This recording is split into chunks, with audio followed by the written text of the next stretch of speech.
76వ గణతంత్ర దినోత్సవ వేడుకల సందర్భంగా జెండా వందనం చేసి యోగా మెడిటేషన్ క్లాసులను ప్రారంభించిన టీడీపీ సీనియర్ నాయకుడు యనుమల కేశవరెడ్డి స్వామివారి వివేకానంద చారిటబుల్ ట్రస్ట్ మాచర్ల వారి ఆధ్వర్యంలో నిర్వహిస్తున్న మాచర్ల స్వామి వివేకానంద సేవాశ్రమంలో 76వ గణతంత్ర దినోత్సవ వేడుకలు ఘనంగా నిర్వహించినట్లు Swami Vivekananda charitable trust founder and chairman Mittu Govindareddy తెలిపారు.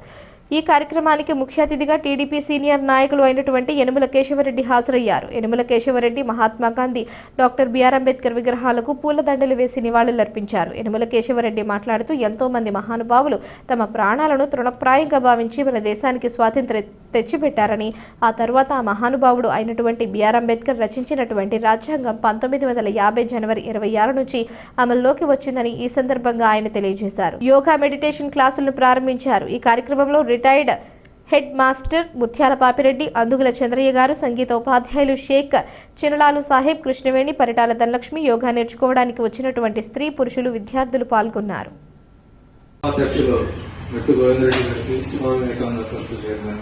మిట్టు గోవిందరెడ్డి గారికి, ఇక్కడికి ఇచ్చేసినటువంటి పెద్దలు లాల్ సాహెబ్ గారికి, మధుసూదన్ రెడ్డి గారికి, పాపిరెడ్డి గారికి, మరియు చంద్రయ్య మాస్టర్ గారికి, ఇక్కడికి వచ్చిన పెద్దలందరికీ, పిల్లలకి, బాధితులకి అందరికీ 76వ గణతంత్ర దినోత్సవ శుభాకాంక్షలు. మిట్టు గోవిందరెడ్డి గారి గురించి చెప్పాలంటే ఆయన నాకు 27 నుంచి పరిచయం, నెహ్రూనగర్లో ఉన్నప్పటి నుంచి. అప్పటి నుంచి కూడా ఆయన ఎన్నో సేవా కార్యక్రమాలు చేసుకుంటూ అంచెలంచెలుగా అందరిలో గుర్తుకు మనలో పొందుతూ ఈరోజు ఇక్కడ స్వామి వివేకానంద ట్రస్ట్ చిన్నది ప్రాంగణమైన ఎన్నో సేవా కార్యక్రమాలకి నాంది కలుగుతూ ఉంది. భవిష్యత్తులో మేము కూడా మా వంతు సహకారం అందిస్తామని తెలియజేసుకుంటున్నాను. చంద్రయ్య మాస్టర్ గారు, పాపిరెడ్డి గారు వీళ్ళందరూ కోరుకున్న విధంగా నెలకొకసారి వచ్చి వెళ్తూ ఉంటాను.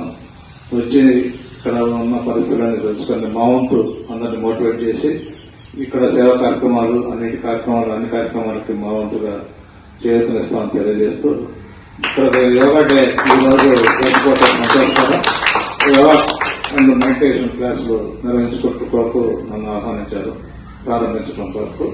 ఇది మంచి కార్యక్రమం. ఇటువంటి కార్యక్రమాలు ఇంకా ఎన్నో చేసేదానికి ఆయనకి ఆయుష్, ఆరోగ్యాన్ని అందించాలని ఆ భగవంతుని ప్రార్థిస్తూ సెలవు తీసుకుంటాం.